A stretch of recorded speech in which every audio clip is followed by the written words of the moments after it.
അതെന്താണാവോ? ഈ കമ്മ്യൂണിസ്റ്റ് പാർട്ടിക്കകത്തുള്ള ഭിന്നത വർദ്ധിപ്പിക്കുക.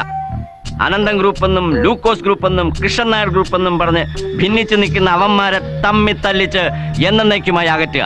പാർട്ടി തെരഞ്ഞെടുത്ത മേയറെ മുമ്പ് നിങ്ങൾ അവമാനിച്ചിട്ടുണ്ട്. അവൻ എന്ത് തെറ്റ് ചെയ്താലും തല്ലാനുള്ള അധികാരം നിങ്ങൾക്ക് ആര് തന്നു?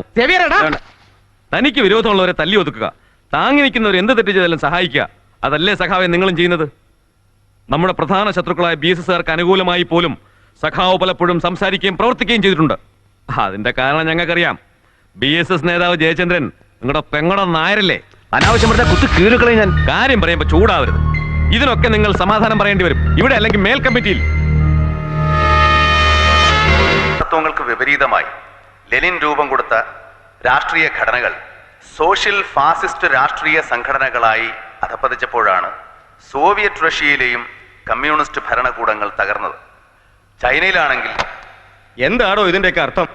റഷ്യയിലെയും കിഴക്കൻ യൂറോപ്പിലെയും കമ്മ്യൂണിസ്റ്റ് ഭരണ തകർച്ച ചൂണ്ടിക്കാട്ടി മാർക്സിസത്തെ വിമർശിക്കുന്നവർക്കുള്ള ഒരു മറുപടിയായിട്ടാണ് ഞാനത് പറഞ്ഞത്.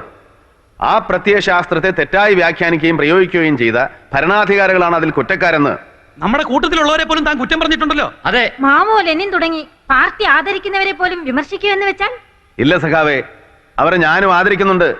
നമ്മുടെ വ്യക്തിത്വം മറന്ന് മറ്റുള്ളവരെ അന്ധമായി അനുസരിക്കരുതെന്നേ ഞാൻ പറഞ്ഞുള്ളൂ. 1948 കൽക്കട്ട തീസിസ് ആഹ്വാനം ചെയ്തത് തെറ്റായി പോയിന്നപ്പോ പാർട്ടി തന്നെ സമ്മതിക്കുന്നുണ്ടല്ലോ. റഷ്യൻ പാത സ്വീകരിച്ചതിലുള്ള പിഴവ്. 70കളിൽ ഇവിടെ നക്സൽ പ്രസ്ഥാനത്തെ പ്രോത്സാഹിപ്പിച്ച ചൈനീസ് കമ്മ്യൂണിസ്റ്റ് പാർട്ടി വസന്തത്തിന്റെ ഇടിമുഴക്കം എന്നാണ് ആ മൂവ്മെന്റിനെ വിശേഷിപ്പിച്ചത്. ഇന്ത്യൻ കമ്മ്യൂണിസ്റ്റുകളെ വരട്ട് തത്വവാദികളെന്നും. അത് നിങ്ങൾക്ക് സമ്മതിക്കാനാവോ? ലോകം കണ്ട ഏറ്റവും വലിയ വിപ്ലവകാരിയായി മാവോയെ അംഗീകരിച്ചുകൊണ്ട് തന്നെ പറയുകയാണ്. അദ്ദേഹത്തിന്റെ ഭരണകാലത്തും പിന്നീടും ചൈനയിൽ നടന്ന സംഭവങ്ങളെ മുഴുവൻ ന്യായീകരിക്കാനാവോ? 4 വർഷം സംഘം നടത്തിയ കൾച്ചറൽ റെവല്യൂഷൻ, ടൈനമിൻ കൂട്ടക്കൊല, ടിബറ്റിനെ കീഴ്പ്പെടുത്തൽ, ഇന്ത്യൻ അതിർത്തിയിലേക്കുള്ള കയ്യേറ്റം, ഇപ്പോൾ അമേരിക്കൻ കുത്തകകളുമായിട്ടുള്ള കൂട്ടുകെട്ട്, ഈ തെറ്റുകളാണ് ഞാൻ ചൂണ്ടിക്കാണിച്ചത്. പിന്നെ നോട്ടീസിൽ പറഞ്ഞ എനിക്കെതിരായിട്ടുള്ള മറ്റ് ആരോപണങ്ങൾ, മേയറെ തല്ലി, DDയെ തല്ലി, സേവരെ തല്ലി, യുവജനങ്ങളെ പ്രകോപിപ്പിച്ച് സർക്കാരിനെതിരായിട്ട് സമരം ചെയ്യാൻ പ്രേരിപ്പിച്ചു. ഇതൊന്നും മറുപടി അർഹിക്കുന്നില്ല. അതെന്താണോ താൻ പറഞ്ഞതല്ലേ? കണ്ണൂരിൽ MIFIക്കാരോട് താൻ പ്രസംഗിച്ചതല്ലേ? അതെ, ചെറുപ്പക്കാരോട് അഴിമതി വിരുദ്ധ പ്രവർത്തനങ്ങൾക്ക് ഇറങ്ങാൻ പാർട്ടി തന്നെ നിർദ്ദേശിച്ചിരുന്നതാണ്. ഞാനത് ആവർത്തിക്കുകയേ ചെയ്തിട്ടുള്ളൂ.